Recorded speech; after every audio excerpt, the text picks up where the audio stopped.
So you'll see that you're dead on the ground in front of you, and then you slowly start backing away.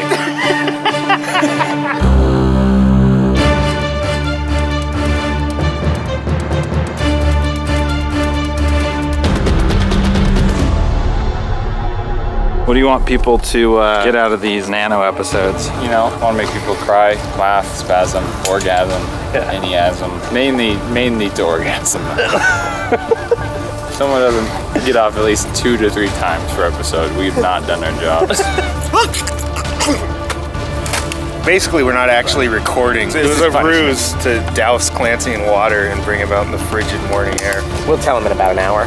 we look like the worst Ghostbusters. You have that one fan that you met at the plaza. Yeah. Think she'll orgasm? I guess it depends on how well we do our jobs. But that's the risk we're willing to take.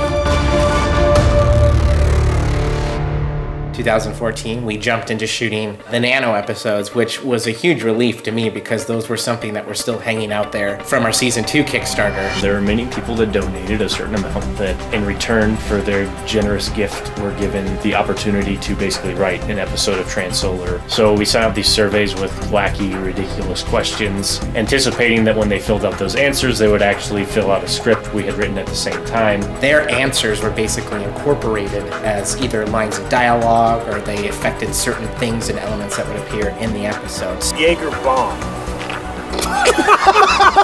There are a series of funky glitches in the system, so the Kobayashi Mecha test is having some errors, and these episodes are what happens. We're actually in Post Falls, Idaho, and we're really taking advantage of sort of this forest terrain that's sort of very key to the northwest. There's a beautiful ridge we'll be shooting at over there today, so a lot of great kind of production value.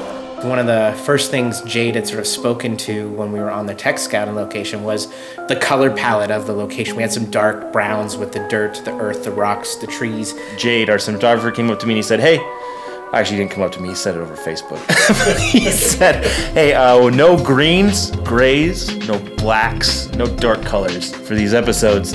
We've been building up our library of costumes, and that is essentially the entire color palette of it. He wanted the crew to sort of pop, so we sort of tasked Clancy with designing new wardrobe for the crew. Was drawing it, sketches, had a concept, went to Lowe's and made it happen. We found some very cheap, very cool alternatives to what you'd expect and made some pretty kick-ass enviro suits. Look sexy.